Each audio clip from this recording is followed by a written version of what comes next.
The second-generation BMW 5 Series, released in 1981.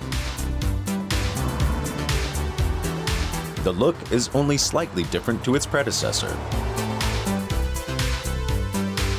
The most significant changes were done to the interior, with a completely new cockpit. The driver-oriented design had first been used in 1975 with the first 3 Series. During development, the focus was on the numerous technical improvements. For example, the new drivetrain. The 5 Series has taken over from the 7 Series.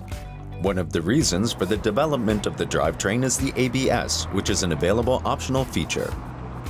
The ABS caused the front wheels to vibrate, but when the braking force on the lever arm connected to the steering was too intense, it vibrated so badly that we thought that the windows would fly out of the car.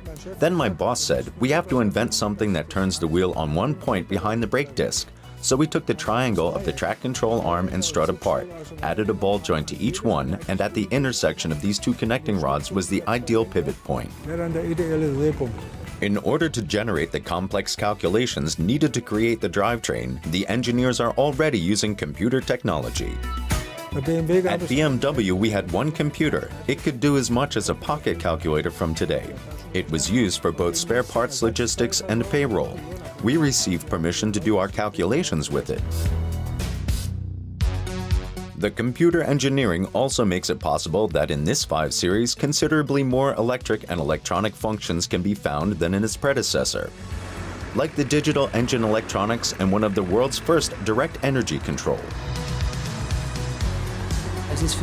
This is live feedback for the driver. He immediately sees what he's doing, making the driver aware of how to drive efficiently. Efficient dynamics today still plays an important role.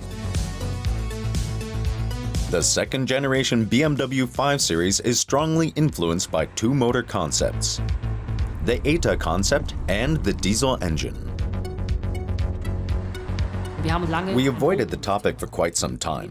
BMW was of the opinion that a diesel just wasn't typically BMW, didn't show the driving dynamics, wasn't clean enough. Therefore, we waited a long time until '75, also in the course of the oil crisis, to start thinking about a diesel. We wanted to design a 6-cylinder model that was as close as possible to the automotor. It had to run smoothly, have high revolutions, and exhaust gas turbo, and naturally, it had to be a straight 6-cylinder. The results are impressive.